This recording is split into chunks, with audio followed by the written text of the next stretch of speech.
Welcome home. We are WNST, AM 1570, Towson, Baltimore. We are Baltimore positive. I promise we will get to the exclusive on all things NFL scheduling and the Buffalo Bills on the kickoff. We're going to talk a little baseball here. Why? I don't know, because I send Luke down to the ballpark and they let him in. They don't let me in. Maybe it's a good idea they don't let me in. I know you're down there witnessing what is, I don't even know what to call this implosion, but you said last week you've never heard the fans angrier. The second game of the doubleheader on Wednesday, I'm sitting here with my cat watching it, getting gussied up for Pat Benatar because I have to look good when I see her. I don't even know what to say. There's nobody at the ballpark. They played the games at odd times, so there's nobody at the ballpark to try to get the game in with the rain. They played two games. They lost them both. I'm not sure who was watching at home, who's listening at home. There weren't many people there. You're being compensated to be there, you and the ushers, I guess. I don't know what to make of this, man. I mean, it's May, it's Preakness week. I've done a lot of Preakness this week. There's a big golf tournament this weekend. I'll be out in Vegas. The city's about to go to sleep on this baseball team if they're not already, Luke. Yeah, you're going to get no argument from me. I mean, you're 15 and 26, a quarter of the way through the season. You're on pace to lose 100 games. There's very, very little evidence of life other than a couple players here and there. Um, yeah, they still have guys on the injured list. I mean, Jordan Westberg had a setback and doesn't sound like he's particularly close to being back with the hamstring. They did get Ramon Arias back. Colton Cowser's starting to do some baseball activity, but his return isn't imminent. They stink. And you know me, man. I'm not one to try to get a reaction out of anyone. This baseball team stinks, and we're a quarter of the way through. We're less than 2 weeks from Memorial Day at this point, where that's traditionally the checkpoint to start saying it's not early anymore, and you need to start either evaluating or reevaluating what you think about any given club, good, bad, or indifferent. But you just said it. This team has dug itself such a hole on the heels of an underwhelming offseason. And let's stop calling it an underwhelming offseason. It was a horrible offseason. Mike Elias spent $72.5 million for what has been replacement level production from Tyler O'Neill, Charlie Morton, Gary Sanchez, Ramon Laureano, Kyle Gibson. Sagano has been the bright spot, of course, but he doesn't make up for everything else that's gone wrong in that group. Well, you spend that So much money, something has to go right, I would think, right? I mean, you're talking one out of four, right? Kind of, sort of, right? I just named seven guys. It's been Seven. one out Fair, of fair. seven. I mean, But big money. But but it, decisions, if you're talking about Colomb, and there's been plenty of decisions oh that have been yeah, poor. Yeah. yeah. I mean, we've seen Danny Coulomb continue to make scoreless appearances against the Orioles. Danny Coulomb, he chose CNL Perez. Well, he saved $2.5 million, I think it was, and CNL Perez is the guy that probably should go next as it pertains to their bullpen, even before Charlie Morton at this point.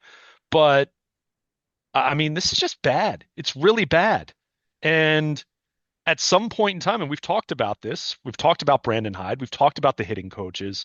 You can't continue to be this poor and not make changes. And I'm not necessarily even just talking about Brandon Hyde specifically, just in a general sense. Well, Moneybags Whether isn't sitting behind home plate now. He likes being the owner when there's a bobblehead and he gets to hang out with Cal Ripken and be the billionaire. But then when decisions are time to be made, I can't find the Whistler. I can't find Mark Fine. I can't find Katie Griggs. They stand Hyde up in front of it, which is what the textbook tells them to do. One voice, one voice, one voice. It's the manager, one voice. That's sports. That's what Chad Steele would tell you. So it must be true. One voice. Well, he's the voice right now, and it's not a very strong one. It really isn't right now, out in front of this. Yeah, well, and I mean, I'm sure we're going to hear from Mike Elias here again at some point, but I wouldn't be surprised if it's this weekend. What's he going to say at this point? But actions speak louder than words, and they can keep telling you that things haven't gone to plan and they've got injuries. And look, plenty of that's true, but this is a disaster of a season. I mean, this is heading towards, to your point, not just an anger, not just anger from the fans, complete indifference. And I mean, obviously the doubleheader on Yeah, the Wednesday. I mean, opposite of love's not hate, it's indifference. yeah, That and right, yeah. obviously with the weather being what it is this week, I mean, it was a strange scenario as far as having to play a doubleheader. The rain, whether it came to fruition or not Wednesday evening, had been in the forecast, so they were very much in a position where they wanted to try to get both games in, and that probably wasn't going to happen, at least in their minds, or that was in danger of not happening without moving it up. But as a result, you had a series that didn't have a whole lot of juice anyway from a fan interest standpoint. When you're talking about the Minnesota Twins, who, have kind of done what the Orioles need to do at this point. I mean, they got off to a bad start and they've reeled off this long winning streak, and they're right back in the thick of it in the AL Central. But I felt worse for the poor girl that had to sing the national anthem at 5 after 12, and there were about 300 people there, right? Like you look forward to yeah, the I that, mean, like you get the gig, you get the assignment, they move the game, you take off from work or whatever she had to do, and she's there and she's singing a national anthem for like a sound check because there was like no one at the ballpark most of the day, and I'm watching it and I'm thinking, this is just sad. I've watched empty ballparks for years during COVID. I saw Angelos play a game down there where tanks were circling the building. I've seen, but this is like supposed to be a season of promise. It's Preakness week. It's springtime. I mean, people now are pissed that they've given them money. yeah, On my list, I'm sure. getting that. I put $1,000 on my Birdland thing. I've used $200 of it on opening day, and I don't want to go back down there. Like, I'm seeing Sure. that. And like, Katie Griggs isn't answering to me. Mark Fine, none of these people. They might as well be Angelos. This is terrible. This is awful. And I do not want to besmirch these new people. I tried to welcome them with open arms.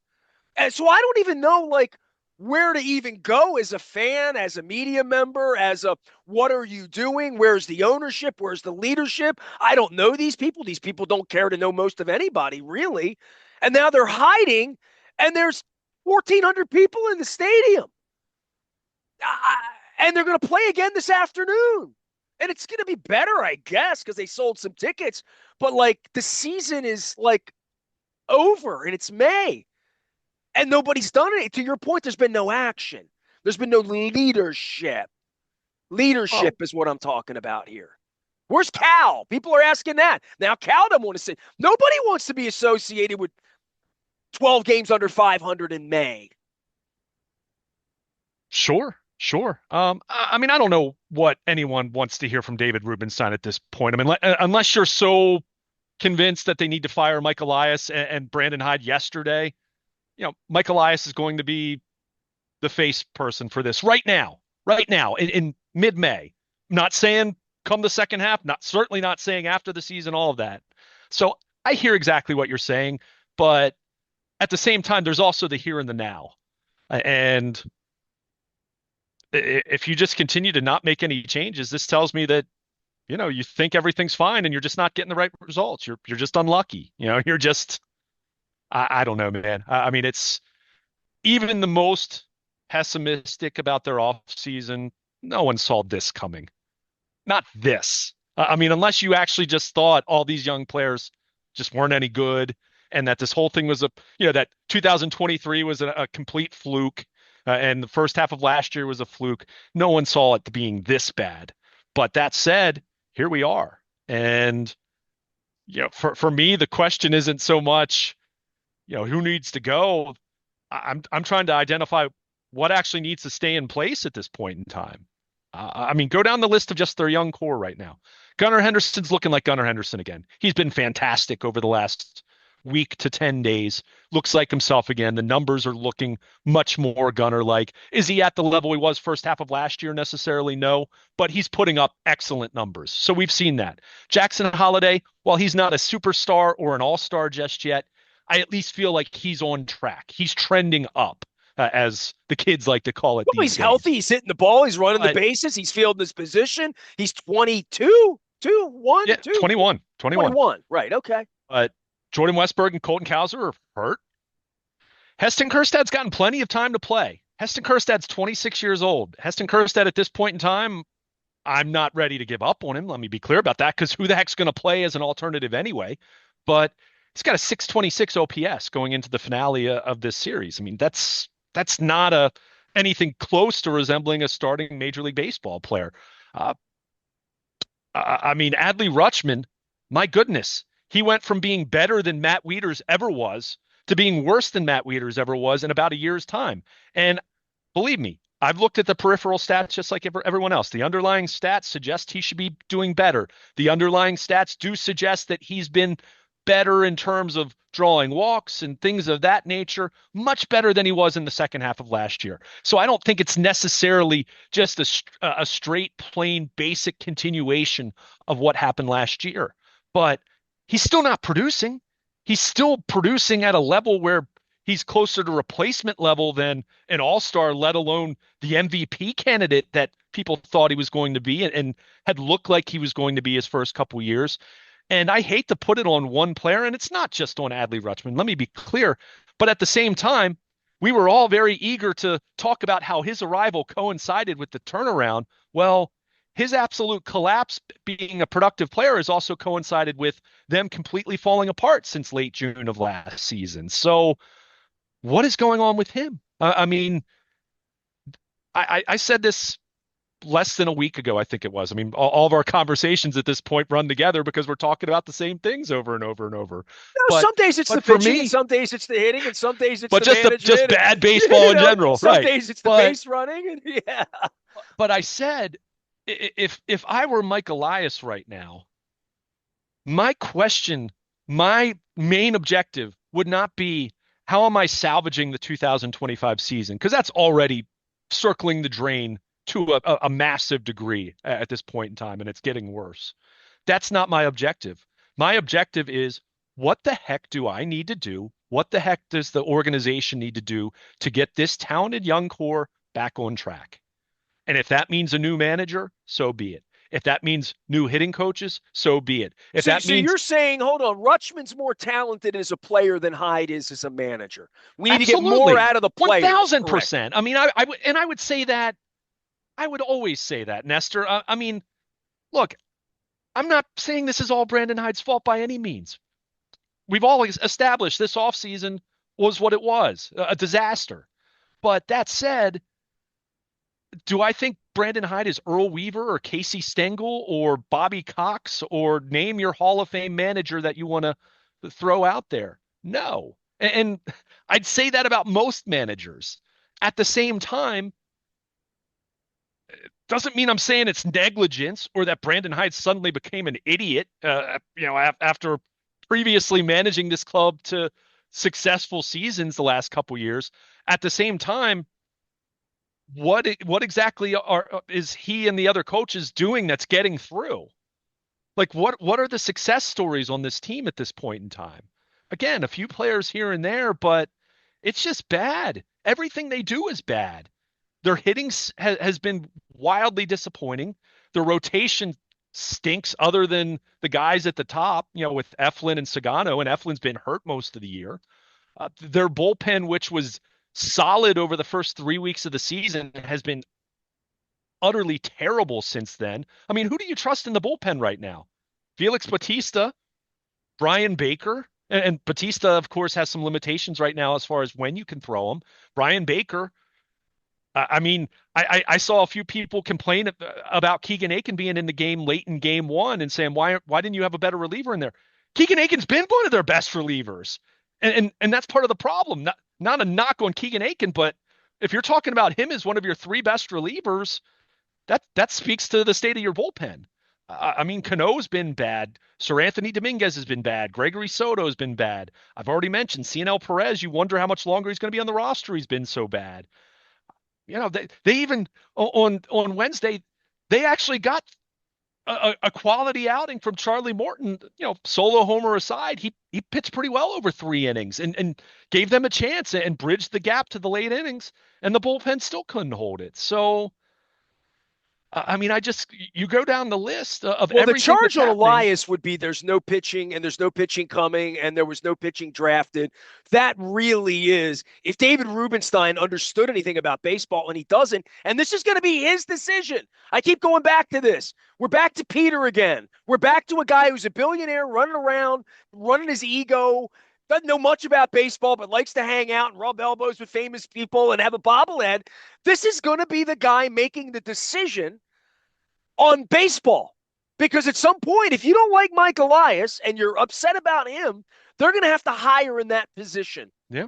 And they're going to have to hire everything down again in that position if you don't like the way this is going. He just hired Katie Griggs. He's decided to keep Greg Bader running around, running the television network.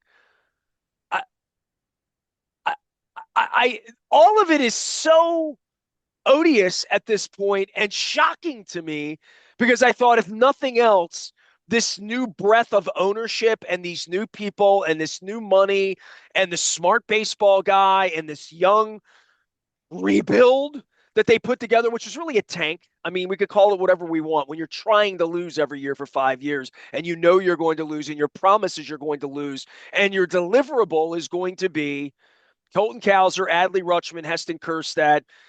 Henderson wasn't even one of the guys. He wasn't one of the guys they got because they stunk.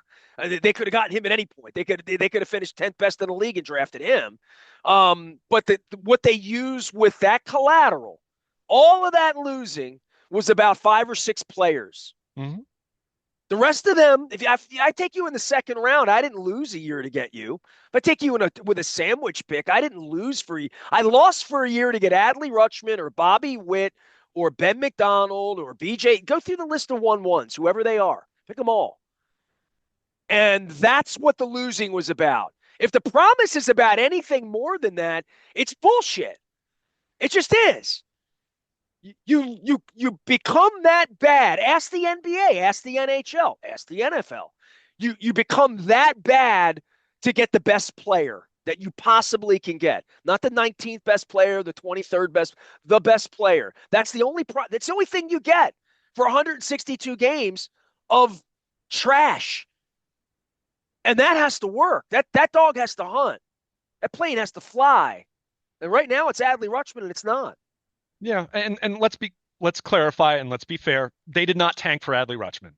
2018 was not a tank. That That's was right. They tried yeah, and got Adley right. Rutschman. I mean, Right. that was the previous regime. Whew. So even if we are splitting hairs and it's semantics as far as the tank and all that, they got to the point where the organization had burned itself to the ground, deliberately or not. I mean, it's where it was in 2018. But certainly Mike Elias continued on that same course then over the next few years. We know all that. But that's why I've continued to say for the rest of this year, from this point forward, how do you get those young guys back on track? Because if this truly, if all you do net is Gunnar Henderson and Jackson Holiday, and obviously I'm being not ready to give up on any of those other guys. Let's be very clear. I'm not ready to give up on the Orioles in the sense of getting back on track for 2026 and beyond. Well, by the But way, when boy, they've got Moneybags work to looks do. down at the ledger sheet for next year and beyond, they haven't spent a lot of money. They still, you know what I mean? They haven't committed big They haven't money committed moving long-term forward. money. Sure. I mean, I that's mean, one thing that they have on the business side that Rubenstein would look at and say, well, if I blow the whole thing up and we bring in new leadership, I don't have Chris Davis money on a ledger or no. Bobby Bonilla money. About all you're going to have is Tyler O'Neill, who's at this point, unless he has an unbelievable final 4 months, he's not going to opt out. I mean, he's just not. So, but even that, you're talking about a 3-year, $49.5 million deal. That's not in baseball terms, as far as, I mean, that's a fraction of even the Chris Davis deal, which is now approaching 10 years But if you're old at giving this a guy point in time. $20 million and your payroll's going to be 160, you've given him an eighth of your payroll, and he's a crappy. I'm I mean, he's foul been, today. I want to work blue today. oh, I'm he's warming been, up for Mickey his Coachella, but performance has been awful. I mean, we don't have to be personal, but we could call a spade a spade. I mean, he's batting 197. Now, he played with a bad neck for 2 weeks, so I'm hoping there's going to be better, but it hasn't looked great since he's returned, albeit in just a handful of games. But I mean, that's what I said. I mean, Michael Elias spent $72.5 million. Yeah, I think it was 72.25, maybe it was, on those free agents that I rattled off. And Sagano's the only one that you give a definitive two thumbs up to. Laureano's had a couple moments here and there, but it's not been very good. And they also Laureano got $4 million. I mean, that wasn't a massive investment anyway. But You should look I down the mean, averages of they, runners in scoring position and how they've hit. Because that's really oh, the story. it's I been mean, the story is they're all being paid to produce runs. O'Neill, whatever. O'Neill can go 1 for 5 every night. If he drives in 2 runs with the one hit, it's a win, right? Like, yeah. I mean, there's so that's situational really hitting situational hitting's really and where and they stunk. specifically with him against left-handed pitching. I mean, in his career, he's feasted on left-handed pitching. Now, he hasn't. In fairness, we're not dealing with a massively big sample size this year for him specifically against left-handed pitching, but it's awful. Um, I mean, this is why I'm saying, first of all, I'm dumbfounded by it being this bad, right? If you had told me they were 500, if you had told me through 40 or 41 games, like if they were 20 and 21 right now, not that that would be anything to celebrate or anyone would be happy about that, but given the state of even, the division, let alone the entire American League, you would still say, you know, the, there's still a pathway here to getting back into this thing and being a wild card team. Maybe you're not going to catch the Yankees, but you would view it through that lens. But it's not just being 15 and 26. It's not just being 11 games under 500. It's not just being having a woeful run differential like the Orioles do, which run differentials typically predictive in terms of a team's true talent level and how they're going to continue to perform. I mean, they're minus 70. For some perspective, the White Sox, who are the worst team in the American League record-wise, they have a minus 29 run differential. So the Orioles' run differential is markedly worse than the White Sox. There, there's only one team in baseball that is definitively, overwhelmingly worse than the Orioles right now, and That's it's the Colorado. Colorado Rockies, Yeah. who are just historically poor. I mean, 7 and 36. I mean, they're the '88 Orioles. They're the 2018 Orioles. Bad's Uh, bad though, and I think we went through no, that for no years. question. Like over the No last question. 35 years, if I was sitting with Katie Griggs, I'd say there's shades of bad, and then this is a different level of promise, disappointment, anger, No the new question. owner, just all of it, all of it coming back for all of us that have suffered through all of the awfulness. Just in a general sense. Mike Flanagan's name's come up 3 times this week in my presence with people. So, like, just the awful, awful, awful things happen. And for me, it's PTSD of watching a baseball game with 1,100 people there and thinking about COVID, but more than that, the tanks and just how bad they were. How Yeah. many times you went out there in August and nobody was there because they were 41 and 83? Like, and that's gone on for almost 3 generations of people here. We're going back 40 years. I recently looked at it. So in the 42 seasons that the Orioles have played since they won the World Series in 1983, and this is obviously not an overly scientific, look at this, but of the 42 seasons, there were 27 that I said that were flat out bad, just plain bad. 5 that I would say were fine, and that's like grading on a curve in terms of like relative to expectations, and 10 seasons that I would say were good. Now, when I say good, that doesn't mean playing in the ALCS, of course, because they've been to the ALCS 3 times in the last 4 decades plus. But 10 seasons where I would say, hey, like 1989, good season. Did they make it to the playoffs? No, but that was a good season, especially relative to what they were in 1988. But when you think about that, I mean, 42 seasons and 27, you would just say were flat out bad or disappointing. 5 were fine. And then 10 seasons out of 42, you would say are good. Those And when 27 seasons, though, let me talk about this for a minute because I've been on the air for 35 years. Okay, so I know a little bit about this. Those 27 seasons. The problem isn't it just saying it's 27, which is just freaking horrible. It's disgraceful. It really is. It's in this stadium with what this community's been through, Sure. disgraceful. Disgraceful. Cal Ripken, Brooks Robinson, Jim Palmer, disgraceful what Peter Angelos did to this franchise, what he did to this city, that I have to drive by his freaking name on my university. When I last night I was at the Lyric. So I would just say this, but of those 27 years where they were awful, 26 of them you knew they were going to be awful. Only 1998 was like a year, 98, 99, where there smelled like a little bit of promise on the back end of what was really promise. And then you realize this guy doesn't know what the hell he's doing when you're seeing Albert Bell out in right field and he's trying to sue Albert Bell out of a contract. Like, and we had all smelled what it was by then. And from that moment forward, from 98 forward, I mean, I'll give you the Buck era for 5 minutes and the last year and a half of whatever, really the last two seasons. But those 27 years, it's not 27 years. Do the math on this, Luke. 27 times 365, add the leap days in. They didn't have a Yeah. prayer in 26 of those years. 26 of those years, I had to sit here from the minute the season ended to the minute the season began and say they have no prayer next year. And then they get a beat down on opening day, and they're 3-8 and 12 and 19 and just down the line. And then the draft happens and the Preakness happens and other things happen, and they're not even an entity in the town. And that's why when there's a rainout on Tuesday night and they play a game on Wednesday early, that the businessman special, everybody to run to the ballpark because people are out of practice going to the ballpark. And all they have left are the people like you and me who've suffered through it all and are willing to suffer and watch it again today. There aren't that many people left. People got shit to do. They don't need to do that. They don't need to sit here and watch this and be tethered to this soap opera that has squeezed very, very little juice and really no pulp. No, nothing to grab onto, especially with except a bobblehead. I mean, Yeah.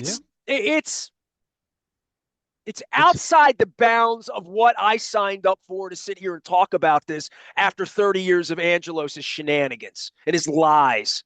And now these people are cowards. I've called that from jump. They're going to hide because that's what they know. They're all getting paid. They're all making a lot of money. They're just going to hide. Brandon Hyde is the only one who can't hide. He's got to come out and do a pregame today and a postgame today. All the Gunnar Henderson can hide in the shower. Adley, they can all hide. Mark Fine will help them hide. So will whatever her name is, Jennifer, whatever her name is. Like, I'm. It's beyond the pale for me. Like, I'm wondering. We do this professionally, and you're going to go down there every morning. We're going to talk about Charlie Morton and whatever they're going to do. But like, I don't know that people are going to listen to it, and I don't know that people are going to buy into it. And I would think by this time next month, they're just going to have other things that they're doing every day. Other than the really hardcores that have suffered through 27 years, where from opening day forward they knew the team was going to stink, and that's really that's where this really cuts at the heart of a 56-year-old Aparicio, is that this was a year where it wasn't supposed to be one of those 27, and now it's 28. yeah. I mean, you're not going to get any argument from me there. I mean, at this point in time, what are fans looking forward to? The I next said, bobblehead. no, I I mean, mean, it's not that. It's at this point in time, and I alluded to this after the last road trip. I mean, at this point, it kind of just feels like everyone's waiting for something to happen. Whether it's Brandon Hyde, whether it's the hitting coaches, whether it's a couple players being designated for assignment. I mean, something along those lines. and that's nice. A pound of flesh is great, but that's not going to fix it. No, That's not that's not I the agree. solution. Well, that's why I said, but hey, at the same time, I can't sit here and say just because of that, that means Brandon Hyde just keeps his job, that the hitting coaches just keep their jobs, that you don't make any changes to your front office, right? I mean, because you need to view it through the lens of, even if 2025 is shot, and it's close to being shot at this point in time, when you look at the pace they'd have to play just to win 85 games, which may or may not give you a decent outside chance at the third wild card, let's say. you need to be thinking in terms of 2026, and you need to be thinking in terms of how the heck are you getting Adley Rutschman back on track? How are you getting some of these other young guys back on track? How are you getting guys healthy? I mean, for as much as we talked about the Ravens and Steve Saunders and everything that they did to revamp their strength and conditioning and parting ways with him finally and all the injuries, I mean, why does Jordan Westberg have a hamstring injury that, first of all, he's young enough where you'd like to not have soft tissue injuries like that. I get it. Pitching injuries are everywhere, but what are you doing about it? Are you just throwing up your hands and just saying, well, that's just how it is? Or are you working behind the scenes to try to be more cutting edge, to try to figure this out, to see if you need to hire different people, to see if you just need to add new people? Sometimes it's not always about subtracting. Sometimes it's just about adding. And that's why I've said, even if you don't want to make someone the scapegoat, that's not to say you couldn't bring in another hitting coach. And again, the joke is they have three hitting coaches. I'm using that as just a simple example here. But why is your team so injured when you're talking about largely younger guys, right? And I'm not even just talking about the pitchers. I mean, okay, Colton Cowser sliding into first base and breaking his thumb.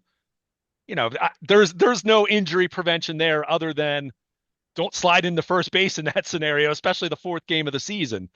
But in the case of Westberg, Arias had a hamstring as well. I mean, why are you having hamstrings and things like that? Or are you smarter people than me, the Will Carrolls of the world who look into sports injuries and sports science, things like that? They would tell you that a lot of these soft tissue injuries are preventable.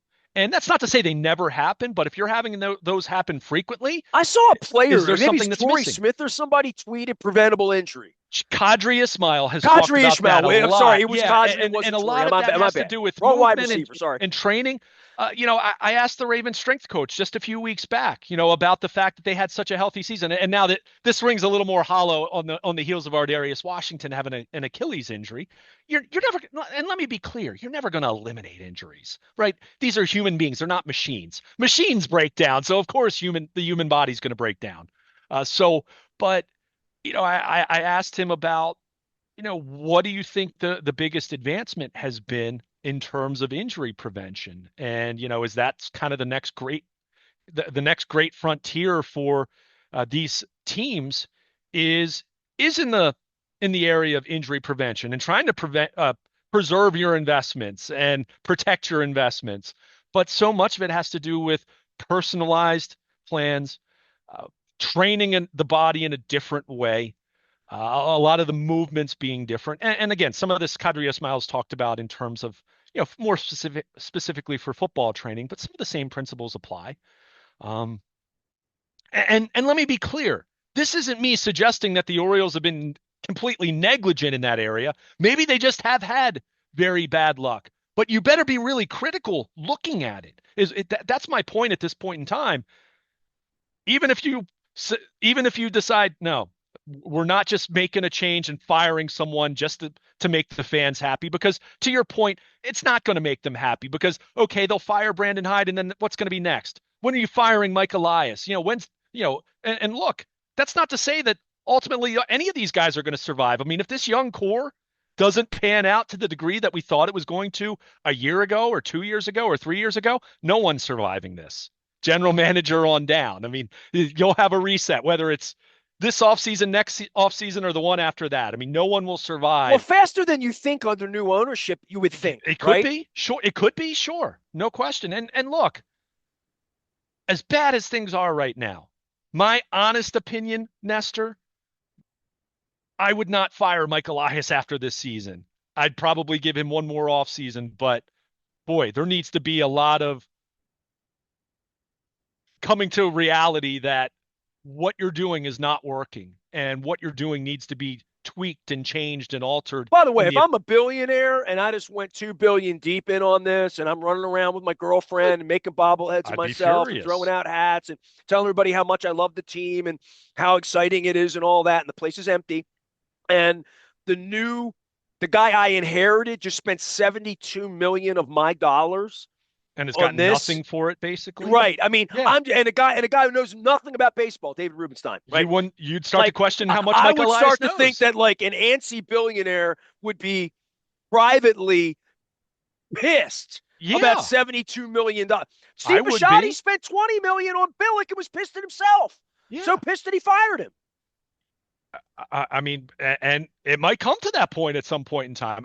I was just giving you kind of my personal, like, if Luke Jones were the owner, I would not be firing But Mike Luke Elias Jones knows after this baseball. offseason. David But Rubenstein doesn't know anything. He knows but the I Magna don't know Carta. nearly as much as Mike Elias. But with how this has played out, and even going back to, I mean, you know this. I haven't been hiding from this. I didn't love their 2023 deadline. I haven't really loved their offseason the last couple of years. I've talked about this. There's nuance here.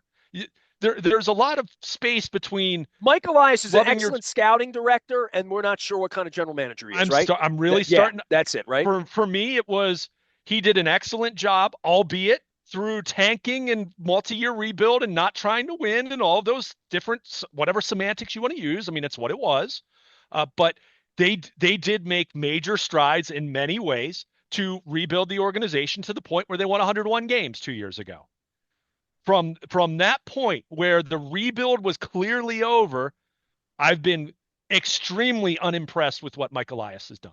They won I 101 mean, games it's with no just money and with lousy, with dying ownership. Like literally, with like yeah. I mean, with the young cake players, was and baking. There's no question you about that.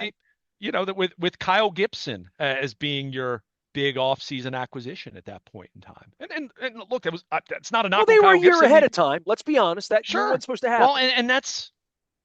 and that's where you kind of look at this thing and say, okay, would you judge it a little bit differently had they won 88 games 2 years ago and been the third wild? Yeah, and I can't remember Dude, what the I would third. think you would have judged it differently if they just would have gotten a couple of hits in Texas and won a game or two and Oh, maybe sure, won a maybe, series. You maybe. won a No, game or two or a series. Fans here would at least that's say, part of it "Yeah, we too. were in the ALCS 2 years ago, where they'd have what the Padres have, whatever that is. I don't Part know. of it too. But I mean, it's all of it. It's all of it adding up to, man, such a colossal level of frustration. Or in some cases, so people are so angry or so frustrated that they've completely tuned it out already. And it's like, oh, Well, okay. American Idol's on, and there's So, things well, happening. There's sure. other things Well, to look and I at. think, Lacrosse is this playing, is right? where it's interesting.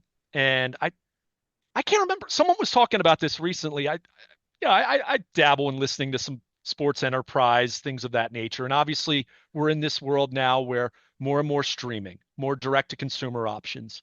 I mean, this is going to be the reality it's already becoming the reality for baseball. The other non NFL sports, same thing. Well, you have to be Um, very but intentional about because whatever it is that you watch. You think you it through, don't, you buy it, and then you have to go get it, and it has to come to you, and it has to be on your app, and it has to, otherwise you forget and the Caps are playing tonight, literally. well, but the difference is, see, that existed in the old world of cable and satellite and the traditional system of what it was for years that has hemorrhaged money and is going away. It's not gone yet, but it's absolutely going away rapidly. Follow the numbers and see how many subscribers the direct TVs of the world are losing every year at this point in time. But you look at it, and in the past, even if people weren't watching, you were still getting your $2.50 or whatever the number was from everyone who subscribed to that specific cable company or that specific satellite provider. That's gone away. You're now in a position where you can subscribe to Masson for $19.99 a month and not have anything else. Or if you do, you have Netflix or a couple other streaming services, or even if you have a live TV service, it goes by month. I'm getting ready to change my live TV provider, and I'm not making this a commercial for anyone, so I'll try to absolve from using too many names. But I am now going to be on, since I got rid of satellite television at the end of January, I am about to be changing my live TV provider, I think for the fourth time. You can go month by month. So the danger for a team like the Orioles at this point No is one's paying you just 19.99 in rolled out August, right? you Yeah. just rolled out your direct to consumer option, which, hey, I applaud them for finally doing it. I mean, they were way late in doing it, but I've been calling for that for years now. So I was glad to see it. But when you have this kind of a year, unless people signed up for the whole season, the 89.99, man, you start to wonder just how many people are going to be continuing to stay with you, or are they just going to say, nah, you know what? Maybe come August, I maybe because I'm interested in some of the teams are going to play, or So maybe I'll what's be. the team going to do? Call you a bad fan for pulling the plug and going away? Like I mean, literally, it's you're not business. loyal enough. You're not a real Oriole fan. Like that was the old way of doing this. The new way of doing this is give me back my wallet, give me It's a back my credit restaurant. card, and It's a that's that. restaurant. It's a business. And if you don't like what you're getting from that business, whether the You don't go prices are there too anymore. high or the product's poor or the food isn't very good or whatever, you don't go anymore. It's nothing personal. You just don't go I got anymore. other things to And do at 6:35 tonight, right? so, I mean, so that's where this new ownership group and talking about the Katie Griggs and all of the everyone that's on the business side, so to speak, who came into this thing thinking that the baseball ops at the very least was a Ferrari and thinking, okay, we've got to build this up. We got to do the ballpark renovations. We got to unveil the DT, the direct to consumer streaming option. We've got to figure out our corporate sponsorships, all of those different things, which were always going to be a major undertaking given moving on from the Angelos family to a new era and understanding where sports media, where sports consumption is in 2025. Those were always going to be challenges. But now, when you have those challenges with a bad baseball team, I mean, like I said, this couldn't be a more disastrous season for them right now. I mean, I suppose if Gunnar Henderson was abducted by aliens, that would be the the only thing that could make this Well, worse. Adley But Rutschman was abducted by aliens last summer, so I mean, yeah. but I mean, this is really bad on that front because that $20 a month that you were hoping to get, not from every single person living in the city or the greater footprint of Baltimore, but if you're in the playoff race and you're in the race to win the division and you're where the Orioles were the last couple of years, there was certainly more interest. I talked to you a lot the last couple of years about my text thread with so many of my friends from high school, guys that I played football with, only a couple guys in that group who have any interest in baseball. And I mentioned to you how much they would bring up the Orioles. Guess how many texts that there have been about the Orioles the last 6 weeks in that group? None. Guess how Other, many of them are given the credit card to buy June and July and yeah, August for their yeah. massing in So this Pennsylvania, right? is, I mean, these are things. This isn't about fire Brandon Hyde or fire Michael Elias. This is about just a complete loss of interest and a loss, maybe more worse than interest, a complete loss of hope in the future of the organization. That, again, I'm not sitting here throwing dirt on it. That I think it's completely, screwed long term. But you've I got to lost get. faith in these clowns when I talked to the But Whistler last year, and I realized that this is, and now we're a year into this. you've It's been a year to today. It was a year ago today. It was on the Thursday before Preakness that the Whistler called me and told me I need to apologize to the organization that has all of these stats that you have. I need to apologize to the Orioles organization to get a press pass back. I haven't spoken to him in a year. I reach for my phone every day and I think, what should I say to you as a citizen, as a business owner, as a stakeholder, as an Aparicio? My last name's in their Hall of Fame and the real Hall of Fame. And I'm a baseball guy sitting here doing this, and you're allowed in and I'm not. And they're trying to justify it by calling me a bad guy. That's who they are. So that's where I am about giving them $20 a month. And that's how I've been treated. And I'm thinking, what what ability do these people have to fix this? What expertise do they have? None. Peter didn't have any expertise, and he effed it up at every turn.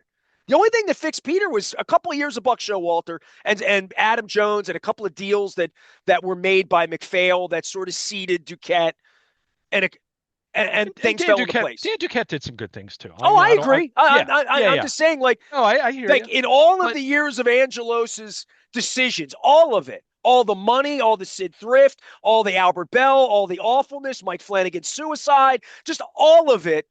I can, in 30 years, I have one or two things where they did the right thing. Rubenstein and the Whistler, who's his puppet master, are charged with now deciding. They're billionaires. This mhm. Arrighetti guy's one of the. I shook hands with him. I mean, these are the billionaires who are going to make these decisions that you and I are talking about paper clips, about widgets, about Katie Griggs, about marketing, about you getting the press pass and me not getting it. Like, who asked the questions? Who's allowed to ask the questions? Who are we going to be friends with? Who do we trust? Because, Luke, I'm telling you, from the billionaire part of this is my wisdom of 40 years of doing this. This guy at some point is going to trust somebody baseball oriented because he doesn't know anything about baseball. It's Yeah. probably going to be Cal Ripken, I guess, if Cal wants to be that guy. Cal's never been great at any of that. Cal was great at baseball. You know what I mean? I don't know that Cal like is going to show up and do 80 hours a week or has real opinions about what makes a great baseball guy or who's the next that he should be the one interviewing the next Mike Elias or the next Joe Espada or I don't know. Yeah. But like I know what happened before. The old man came in and listened to everybody and nobody. And the people he really trusted, Flanagan, Dempsey, those were the guys he went. Brady, because his kids trusted him at that point. Sid Thrift had his ear early on where there was real trust. Real trust. Ruben says you have to trust somebody to be a Yeah. baseball guy.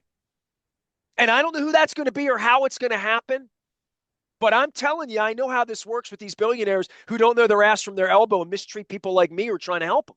Because I saw it last year. I don't want to help them now. I want to witness it and memorialize it and analyze it. And that's what I'm doing right now. And this is trash. And if I run into David Rubenstein or the Whistler, I could send Mark Fine a text. Any of the people that are over there, Katie Griggs, heal yourselves. It's May. Your team stinks. And your attitude's worse. Running from it, being cowardly, the stadium's empty. I mean, no one, but No they good. No, until they fix the baseball, they can be as nice as get they out want. in No, front of it. Get out in front of it. Get but out in until they front of fix it. the baseball, none of that other stuff is going Get to out in matter. front of it. Don't run from it. Don't run from the empty stadium today. Luke will be at the ballpark at lunchtime. The Ravens have a schedule. We're going to get to that in a minute once we get done bitching about the Orioles. I'm Nestor. He's Luke. We got plenty more. We're Baltimore positive. Stay with us.